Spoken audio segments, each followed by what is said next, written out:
Man patika iepriekš, es arī esmu mamma. Pirmkārt, es esmu mamma, un iepriekš sievietes dalījās, un es arī pateikšu, ka ar pirmajiem 2 vecākajiem maniem 2 dēliem, viņi šobrīd 8. un 9. klase, un es biju tādas sistēmas vispār piekritējis, ja? Cilvēks, kas ļoti atbalsta sistēmu, un ka viss tur ir pareizi, un es pati izgāju cauri, un taču tieku galā, un viss ir kārtībā. Un man piedzima 3. dēls, un kaut kas manī tiešām nomainījās, un es sāku, un tas bija tas brīdis, kad mēs ar Olgu arī satikāmies dzīvē, un es sāku meklēt dažādas atbildes uz saviem jautājumiem. Un šobrīd ar 4. dēliņu mēs esam izgājuši vispār tādam posmam cauri, kad mēs jau kad es jau ne tikai jautāju, bet reāli esmu braukājis pa dažādām valstīm un skatījusies, ko tad lietuvieši dara savādāk, ko tad igauņi dara savādāk, un kas vispār pasaulē notiek.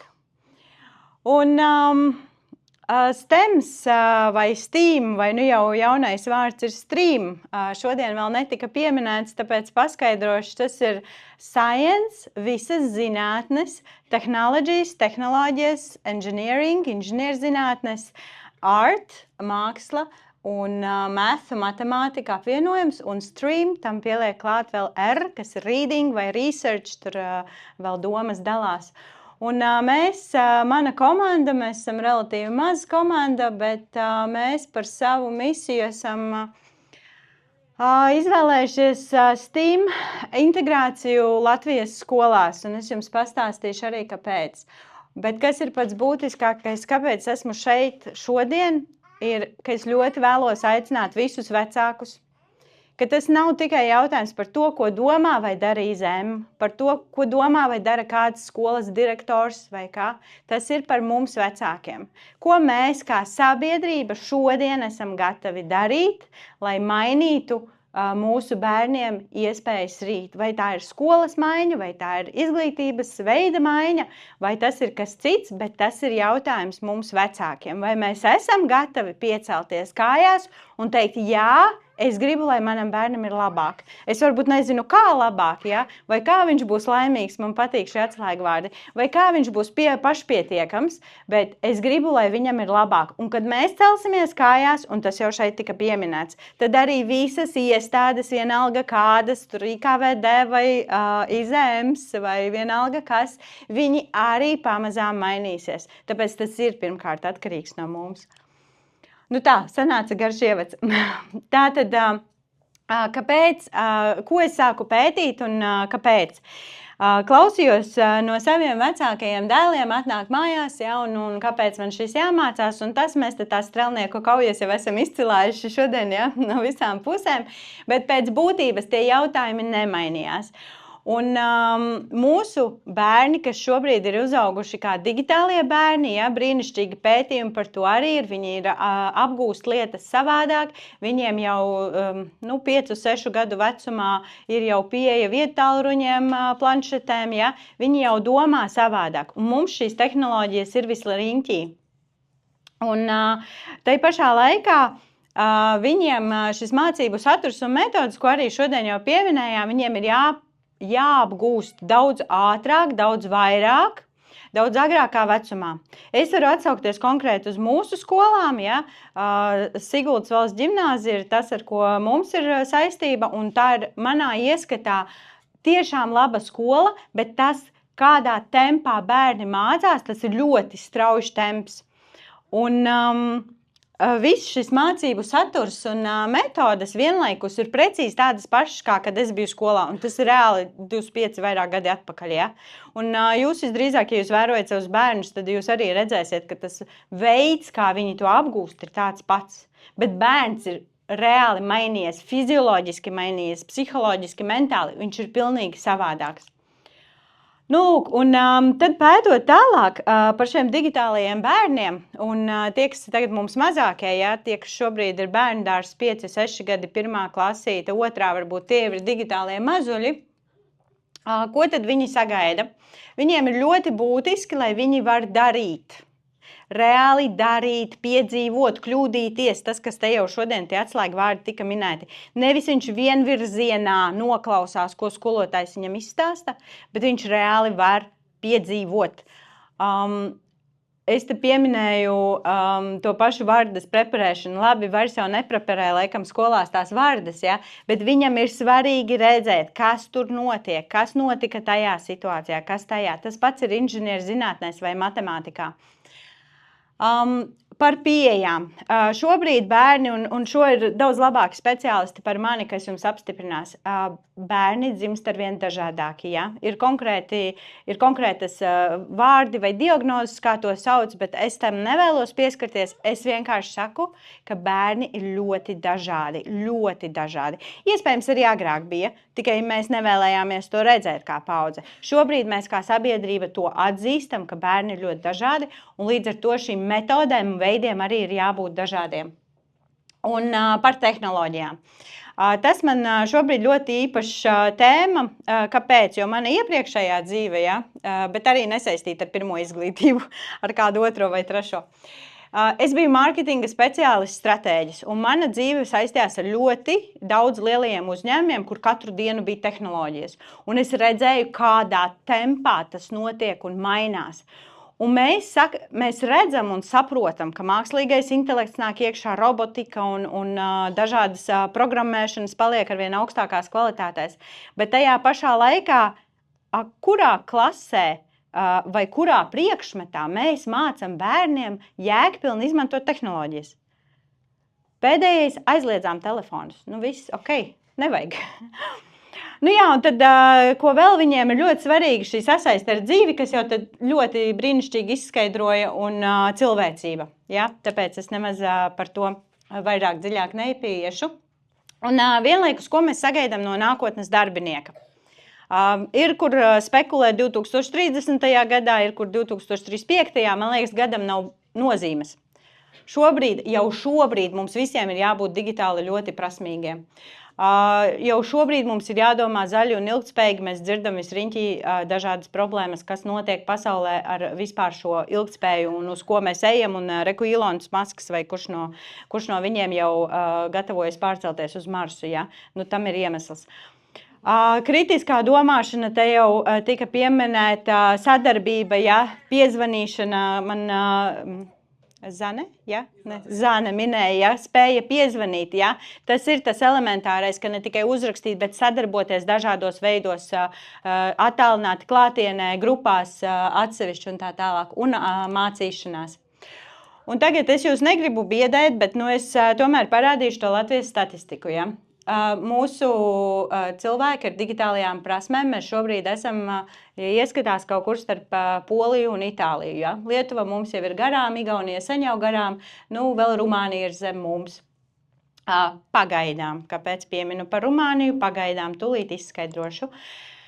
Tātad, ko izdarīja Igaunija, lai izrautos tik ļoti digitālajās prasmēs? Viņi 12 gadus jau mērķiecīgi ievieš skolās bērniem jēgpilnas tehnoloģijas. Un šeit es tiešām gribu uzsvērt, un man arī ārā prasīja un ļoti foršs jautājums, ja?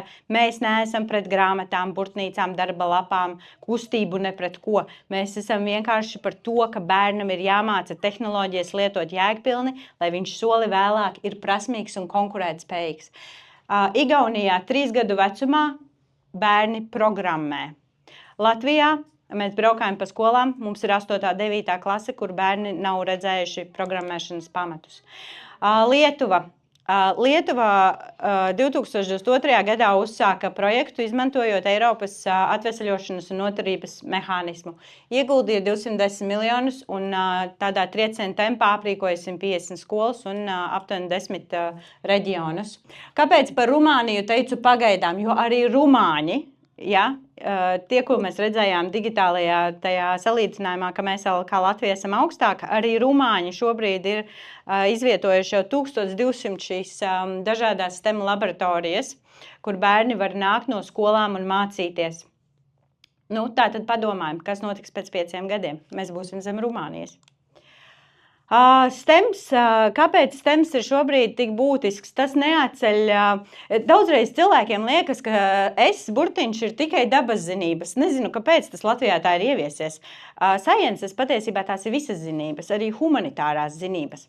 Bet doma ir tāda, ka šajās profesijās pieprasījums arvien aug līdzīgi patiesībā, kā tika salīdzināts ar šo 18. gadsimtu, ja arī tagad ir tāda revolūcija, viss mainās un šīs nozares pieaug. Un šeit, piemēram, ar apvienotās karalistes salīdzinājumu, ja, ka līdz 2030. gadam būs jau stipri virs 10 miljoniem. Un pēc šī garā ievada, ko tad mēs darām savādāk? Ja? Mēs esam pirmie, vienīgie, unikālie Latvijā, bet ticiet man, mēs absolūti neko nedaram unikālu uz Eiropas fona. Mēs esam kā Latvija iepalikuši, jo mums ir arī pieejami šie paši Eiropas Savienības fondi. Mēs vienkārši viņus neņemam. Kāpēc? To es jums nevarēšu šodien izskaidrot. Bet ko mēs darām savādāk? Tātad šie bērni, digitālie bērni, ko viņi vēlas mācīties šīs tehnoloģijas jēgpilni, arī paši. Viņi vēlas viņas apgūt. Es skolā to redzu, dzirdu, un pats galvenais, ko tās tehnoloģijas dod, ir, ka mēs atceramies 10% no lasītā, bet 90% mēs iegaumējam, ja mēs to apgūstam caur pieredzi. Un šeit reālās bildes, un man ir arī VR brilles, bet tā kā jau man ļoti maz laika, tad pauzē man Olga kaut kur jums pateiks, kuras varēšu jums iedot, pamēģināt, bet kur ir šī atšķirība? Tātad ir speciālas izglītības tehnoloģijas, kas arī uz pasaules fona nav nekāds jaunums, kuras palīdz bērnam ātrāk, veiklāk iemācīties. Piemēram, VR brilles. Mēs konkrēti lietojam tādas, kur ir milzīgs izglītojamo materiālu resurss, un iedomājieties tagad pastāstīt bērnam par sirdi. Viņš var lasīt, kā tur asins cirkulē no kambara uz kambari, ja? Vai no priekškambara uz kambari, bet viņam to ir grūti atcerēties. Ja viņš vienreiz uzliek un vienreiz redz, kā tas process notiek, viss viņam ir skaidrs, tas paliek prātā. Tikko es 11. mācīju par aprites ekonomiku. Viņi nevar iedomāties, kādi kalni atkritumi ir Indijā. Mēs uzliekam uz 2 minūtēm tās brilles, viņiem ir absolūti skaidrs, kas notiek Indijā. Pēc tam mēs uzliekam Dāniju, kā Dānijā notiek pārstrāde. Pēc tam mēs uzliekam Latvijas kaut kādas, kā tas Latvijā notiek, ja? Cik mēs esam zaļa zeme salīdzinot ar citām.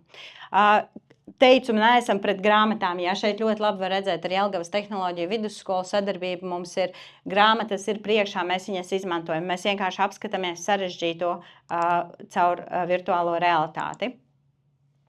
Šeit arī mūsu STEAM centrs. Mēs atvērām pirmo centru Latvijā, Siguldā. Aicinam arī braukt droši pie mums, pieteikties, klases brauc pie mums. No septembra būs pieejama STEM skolas Soma, līdz ar to pie mums atbraukt būs ar valsts finansējumu iespēja. Apmācam skolotājus, apmācam mentorus, bet pats galvenais mūsu fokus paliek uz bērnu spēju tātad iemācīties ātrāk, nepieciešamo mācību vielu, jēgpilni mācīties par tehnoloģijām, un pats galvenais, lai arī mūsu bērni ir konkurētspējīgi pasaulē. Jo STEM izglītība, tas nav tikai par to, vai mums būs vai nebūs pensijas, ja? Vai mūsu bērni būs konkurētspējīgi tātad ar citu valstu bērniem vai nē, bet tas ir arī par drošības jautājums. Man atkal atsaukšos uz Arvila runu, es tiešām sasaucās arī, domāju, kāpēc es citreiz pieņemu lēmumus manipulatīvi. Man tagad ir skaidrs, jo es ļoti labi atcerējos faktus skolā. Ja? Nu, tad te arī tas pats, lai bērns varētu vēlākā posmā rūpēties par šo mūsu valsts drošību, viņam ir jāspēj kritiski izsvērt šo informāciju, nevis manipulatīvi uz viņu reaģēt. Un šeit vēlreiz tātad vienalga, vai mēs esam skolotāji, vai skolu direktori, vai IZM, vai jebkāda iestāde, manuprāt, mums katram ir jābūt gatavam beidzot rīkoties, piecelties un teikt, ka nē, šī izglītības sistēma ir jāmodernizē. Kā jau es teicu, es neesmu pret tradicionālo izglītības sistēmu. Tur ir daudz arī labas lietas, bet viņa vienkārši ir novecojusi. Un es atļaušos arī, es esmu daudz staigājis pa BNI mītingiem, iemācījusies, ko jaunu, es atļaušos palaist riņķī mūsu vizītkartes. Lūdzu, droši, jums ir vēl kādas idejas, droši sazinamies, meklējam veidus, kā skolas var būt foršākas, modernākas un cilvēcīgākas pret bērnu.